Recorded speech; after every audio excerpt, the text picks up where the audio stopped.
enseignement de philosophie.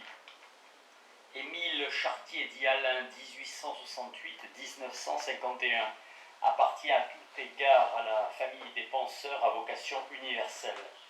La raison chez lui parle à tous, c'est-à-dire à chacun, en chacun à tous les niveaux de son humanité. Tel est le démocratisme profond de cet homme et de cette œuvre qui, par l'égalité, ce qui ne signifie pas l'identité des besoins, s'ouvre à l'égalité des conditions et n'admet de hiérarchisation que dans et par l'individu.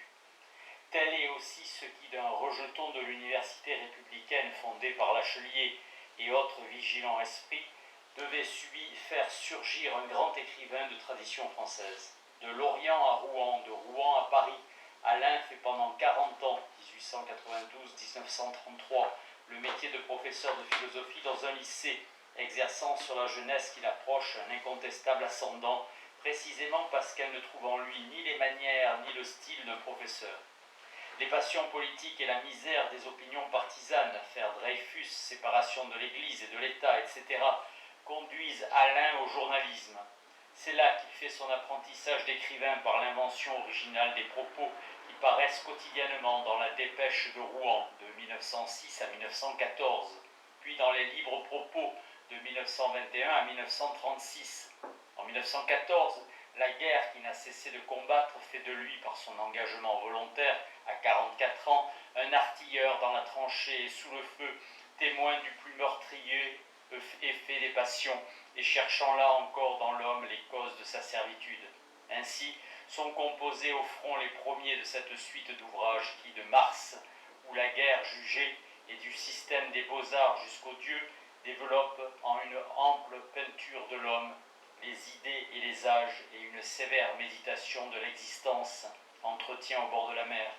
Un projet philosophique original et constant. On s'en souviendra utilement en ouvrant ces éléments de philosophie. Avertissement au lecteur. J'ai laissé longtemps cet ouvrage dans son premier état. C'est que j'apercevrai de si grands changements à y faire que j'hésitais devant le travail. J'avais d'ailleurs bien des occasions d'écrire ce que je pensais sur tout sujet. Ce livre a été fort lu, sollicité par d'excellents lecteurs. J'ai pris le parti d'y faire les changements nécessaires et de le faire paraître sous un titre différent. J'ai pensé beaucoup aux jeunes étudiants. J'ai recherché ce qui pouvait immédiatement les toucher. L'esprit humain est partout entier le même. Quand il est neuf, il est encore plus difficile à éclairer. On trouvera donc ici des traces de mon enseignement. On se rendra compte de ce que furent mes leçons à Henri IV et encore mieux au collège Sévigné. Dans ce dernier cas surtout, je m'adressais à des esprits tout à fait ignorants de la philosophie classique, au lieu que les vétérans de Henri IV étaient nourris de la doctrine scolaire. Toujours est-il qu'on peut aborder ce livre sans rien savoir des questions qui y sont traitées. Un étudiant attentif sera donc assez instruit. Non, mais il sera en mesure de prendre les problèmes d'un peu plus haut, en vue de quoi je lui recommande Idée, qui convient pour inviter à la philosophie du second degré et non plus élémentaire. Ces deux ouvrages, une fois bien possédés, je ne vois pas ce qui manque à la réflexion personnelle qui peut à partir de là se prolonger sans fin. J'ajoute que sur les problèmes de la morale et de la politique, le disciple saura bien trouver dans les propos, qui seront bientôt tous mis en recueil, des analyses plus libres qui rapprocheront de la vie réelle les devoirs de la connaissance de soi. Les recueils les plus importants à ce point de vue ont pour titre Minerve et Suite à Minerve, Esquisse de l'homme, Sentiments, Passion et Signes, Les saisons de l'esprit. Ces titres sont assez clairs et je prends occasion de cet avertissement pour rappeler que tous ces propos enferment la véritable philosophie, c'est-à-dire celle des grands auteurs. On demandera peut-être si par des études ainsi conduites, on se rapprochera un peu de ce qui s'enseigne et de ce qui se dit sous le nom de philosophie. Là-dessus, je ne réponds de rien. Toutefois, dans les souvenirs concernant Jules Lagneau, on trouvera le fidèle tableau d'une classe de philosophie justement illustre. Il est vrai que beaucoup reprochaient à Lagneau de s'éloigner un peu trop de l'usage scolaire en matière de philosophie. Cet écart est expliqué à mes yeux dans la République de Platon, où l'on voit le forgeron se laver les mains et aller épouser la philosophie. Je ne comprends pas cette fable que la philosophie est un peu trop facile aux rhéteurs, ce qui explique une scolastique assez compliquée. Au reste, j'ai souvent pensé que Lagneau concédait beaucoup à cette tradition quand il reprenait pendant des mois la recherche d'une méthode de la psychologie. Ce genre d'entreprise menace à la fois et sauve les philosophes d'occasion. On peut parler, on peut diviser, faire une sorte d'analyse de l'âme. J'entends que c'est une fausse analyse, que j'ai l'ambition d'écrire. Si l'âge me le permet, des exercices d'analyse qui ressembleront beaucoup à ce livre-ci, à ce point que je pensais de lui donner ce titre-là. Toutefois, je conçois sous ce titre quelque chose de bien plus libre et naturel que mes chapitres, et qui se rapprochera encore plus de la leçon simple et familière par quoi l'on rêve de commencer l'initiation. Je ne dois point cacher que tous ces travaux, d'abord faciles, ont pour fin de changer profondément l'enseignement de la philosophie en France. On a souvent dit au temps de l'agneau que ses meilleurs élèves risquaient d'échouer au baccalauréat. Il n'en était rien, mais enfin il y a quelque apparence que mes vrais disciples puissent passer à côté des questions sorboniques. Je ne pus qu'éveiller ici leur prudence et répéter qu'une analyse directe des mots usuels permet toujours de traiter honorablement n'importe quelle question. Ce problème du vocabulaire, qui est tout dans l'enseignement, sera beaucoup éclairci dans les futurs exercices d'analyse où je compte expliquer l'usage du tableau noir et des séries. Sujet très obscur, mais qui forme aussitôt l'esprit. Tout problème consiste alors à écrire la série pleine qui y correspond. Qui consulter là-dessus? Je ne vois que Auguste Comte, qui selon moi doit être mis au rang des initiateurs de philosophie et qui rendra bien des services par ces 10 précieux volumes. Si l'on n'y mord point, c'est que l'on refuse d'être instruit. Tous mes voeux à vous, lecteurs, et surtout ne manquez pas de courage. Alain, le 10 mars 1940. Avant-propos à la première édition, il y a 81 chapitres sur l'esprit et les passions. Quelques-uns de mes lecteurs ont souvent regretté de ne trouver ni ordre ni classement dans les courts chapitres que j'ai publiés jusqu'ici.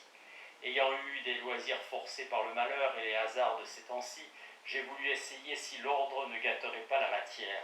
Et comme je ne voyais pas de raison qui me détournât d'aborder même les problèmes les plus arides, à condition de n'en dire que ce que j'en savais, il s'est trouvé que j'ai composé une espèce de traité de philosophie.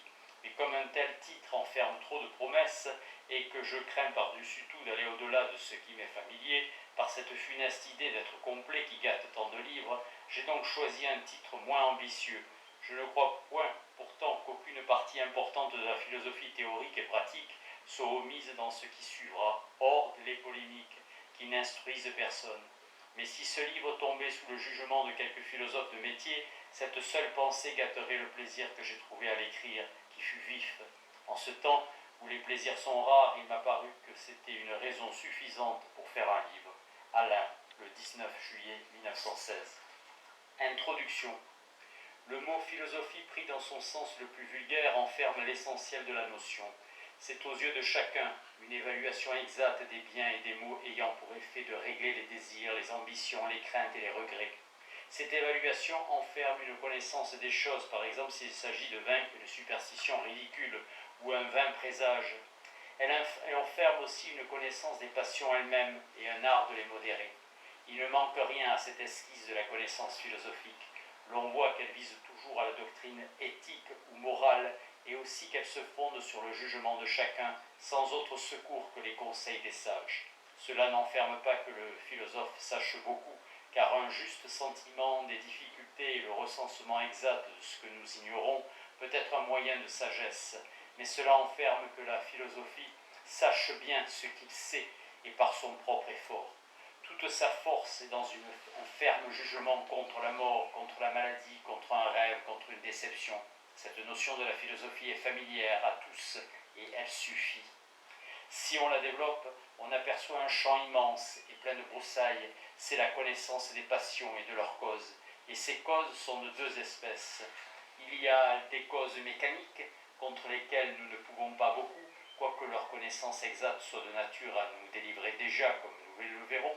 Il y a des causes d'ordre moral qui sont des erreurs d'interprétation, comme si par exemple, en entendant un bruit réel, j'éprouve une peur sans mesure et je crois que les voleurs sont dans la maison. Et ces fausses idées ne peuvent être redressées que par une connaissance plus exacte des choses et du corps humain lui-même, qui réagit continuellement contre les choses et presque toujours sans notre permission. Par exemple, quand mon cœur bat et quand mes mains tremblent.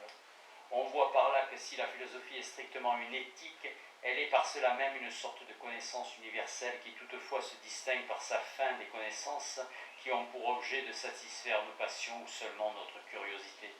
Toute connaissance est bonne aux philosophes, autant qu'elle conduit à la sagesse. Mais l'objet véritable est toujours une bonne police de l'esprit. Par cette vue, on passe naturellement à l'idée d'une critique de la connaissance, car la première attention à nos propres erreurs nous fait voir qu'il y a des connaissances obscurcies par les passions, et aussi une immense étendue de connaissances invérifiables, et pour nous sans objet, qui ont deux sources, le langage, qui se prête sans résistance à toutes les combinaisons de mots, et les passions encore qui inventent un autre univers, plein de dieux et de forces fatales, et qui y cherchent des aides magiques et des présages. Et chacun comprend qu'il y a ici à critiquer et à fonder, c'est-à-dire à tirer de la critique des religions une science de la nature humaine, mère de tous les dieux. On appelle à réflexion ce mouvement critique qui de toutes les connaissances revient toujours à celui qui les forme en vue de le rendre plus sage. La vraie méthode pour former la notion de philosophie, c'est de penser qu'il y eut des philosophes. Le disciple devra se tracer à lui-même le portrait de ces hommes étranges qui jugeaient les rois, le bonheur, la vertu et le crime, les dieux et enfin tout. Ce qui est plus remarquable, c'est que ces hommes furent toujours admirés et souvent honorés par les rois eux-mêmes. Joseph, en Égypte, expliquait les songes, c'est ainsi qu'il devint Premier ministre. Admirer ici l'art de débrouiller les passions, de deviner la peur, le soupçon, le remords, enfin tout ce qui est caché dans un roi. D'après l'exemple de Joseph, on comprendra que dans tous les temps et en toutes les civilisations, il y eut des philosophes, hommes modérateurs, hommes de bon conseil, médecins de l'âme en quelque sorte. Les astrologues, si puissants auprès des tyrans, furent sans doute des philosophes très rusés qui feignaient de voir l'avenir dans les conjonctions des astres et qui en réalité devinaient l'avenir d'après les passions du tyran, d'après une vue supérieure de la politique. Ce fut toujours le sort des philosophes d'être crus d'après une vue plus perçante qu'on leur supposait, alors qu'ils jugeaient d'après le bon sens. Faites donc maintenant le portrait de l'astrologue de Tibère, et de Tibère qui n'était pas moins fin. Décrivez les passions de l'un et de l'autre dans ce jeu serré. Aidez-vous de la première scène du Wallenstein de Schiller, et aussi de ce que Schiller et Goethe en disent dans leurs lettres. Vous êtes ici en pleine réalité humaine, dans ce terrible camp où la force, la colère et la cupidité font tout. C'est une forme de civilisation. Si vous y reconnaissez l'homme qui est autour de vous et vos propres sentiments, vous aurez fait déjà un grand progrès. Mais il ne s'agit point de rêver, il faut écrire et que ça soit beau. Ce sera beau si c'est humain. Poussez hardiment dans cette direction, c'est celle du vrai philosophe. Si vous doutez là-dessus, ouvrez seulement Platon n'importe où, ou écartez-vous tout de suite l'idée que Platon est difficile. Ce que je propose ici de Platon n'est ni caché, ni difficile, ni discutable. Faites ce pas qui est décisif pour la culture. Le lecteur ne s'étonnera pas qu'un bref traité commence en quelque façon par la fin et procède de la police des opinions, de la police des mœurs, au lieu de remonter péniblement des passions et de leurs crises à l'examen plus froid qui les corrige un peu en même temps que l'âge les refroidit.